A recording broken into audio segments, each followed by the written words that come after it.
Hey guys, welcome back to my channel. So in this video, I'm going to be starting a series or a playlist of videos that are about deployment.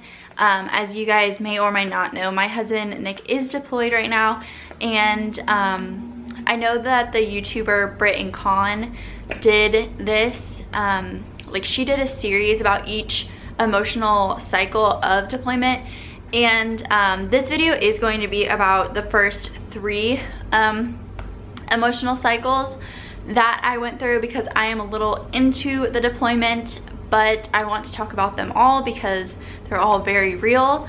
I'm gonna insert the picture of the emotional life cycle of deployment for the military spouse. So as you guys can see, it's just like a flow chart of the different emotions that you'll feel throughout deployment, and it starts before the deployment happens up until after they're home. So this first one, like I said, I'm going to be talking about the first 3. So if you guys are interested in hearing my emotions from this deployment, and if your service member is also deployed, definitely comment down below. I would love to feel like I'm not alone. I know that I'm not alone, but I would love to actually see that I'm not alone, and I hope that this video helps those who are also going through deployment or who are gearing up to get ready for deployment. I definitely watched a ton of videos before my husband left, and they helped me, and I didn't realize, I think, how much they helped me because I was just like distraught that it was happening. But I hope that this video helps you guys. So the first stage, the first emotional life cycle, is anticipation of departure, and I'm reading off my phone. So it says alternate feelings of denial and anticipation of loss, feelings of anger and guilt over anger. Tempers may flare during this time. So the anticipation of departure, I feel like that I knew that Nick was going to be leaving for a really long time. Like, we knew around the time that he was going to leave for probably like a year. Like, after we got married, we pretty much knew that he was going to be leaving around this time next year. So I think that I had a whole year of just like built up anticipation of, or was like a countdown, and it, like every month I was like, oh, we're one month closer to Nick leaving, like, oh, this sucks so bad. But I don't think that the actual stage happened until probably a month before he left, when he took block leave for before deployment. That's when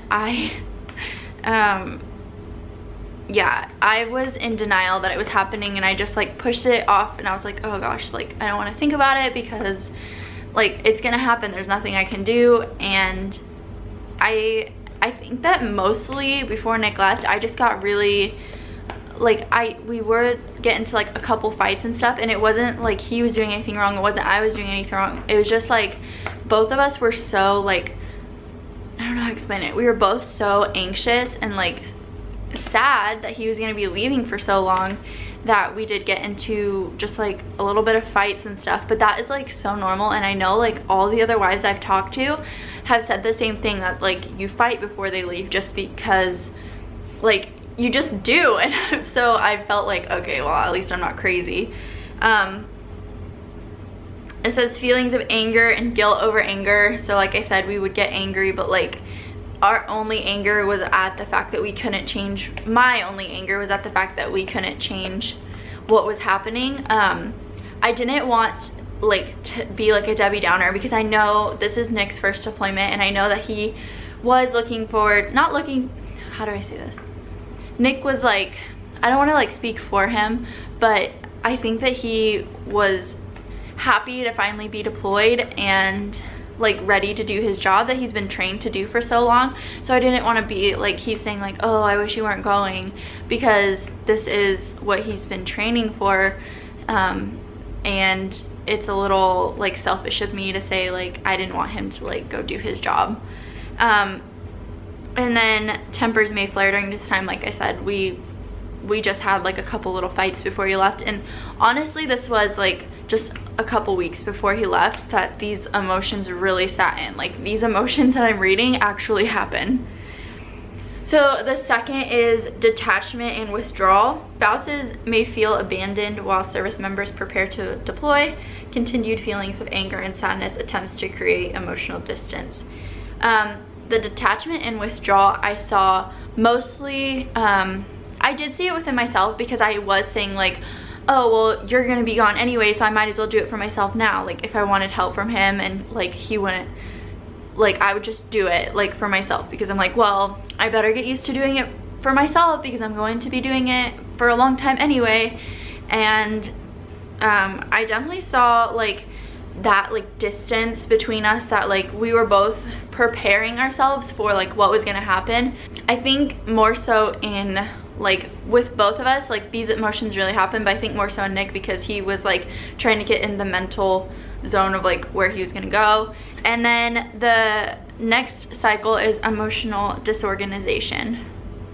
So service member has deployed, adjusting to new responsibilities, may feel overwhelmed. I think that I'm in between this stage and the next stage, which is recovery and stabilization.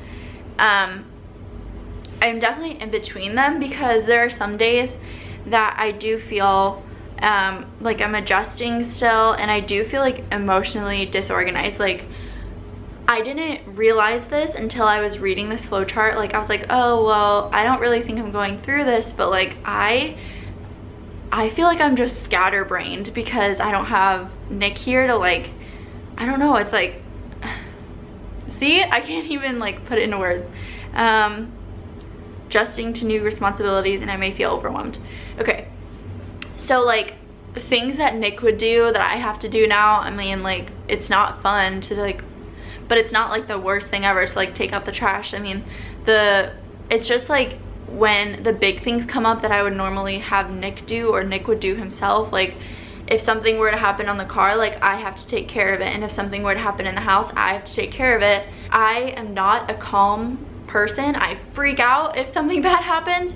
So I'm definitely adjusting to that and just like taking it when it comes, instead of being like, oh, what if this happens, what if this happens, like. And then I feel overwhelmed pretty much all the time, because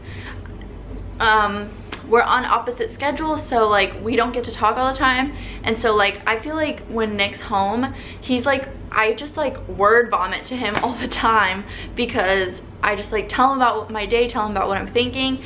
And then when he's not here, I don't want to like bombard him with texts like over stupid stuff that I'll look back and be like, why did I text him about that? But like I want to be able to just be like, get all my feelings out, and it's so hard. So I do feel overwhelmed, but I'm lucky because I call my mom like probably like 10 times a day. I'm not joking. And then my best friend, we've been talking like 3 times a day every day. So it's really helpful to have that. I think that it can be overwhelming to like just have to do everything for myself, and just like take care of things that normally Nick and I would take care of together. So that's hard. So I definitely want to know your experience if you have a service member deployed. Comment down below, let me know how you're doing. If you're doing about the same as I am, you're just taking it one day at a time, that's definitely my recommendation for you. And I hope that you guys enjoyed this video. I'm excited to make more like this in a deployment series. So if you guys did like the video, be sure to give it a big thumbs up and subscribe to my channel if you haven't. And I'll see you guys in the next one. Bye.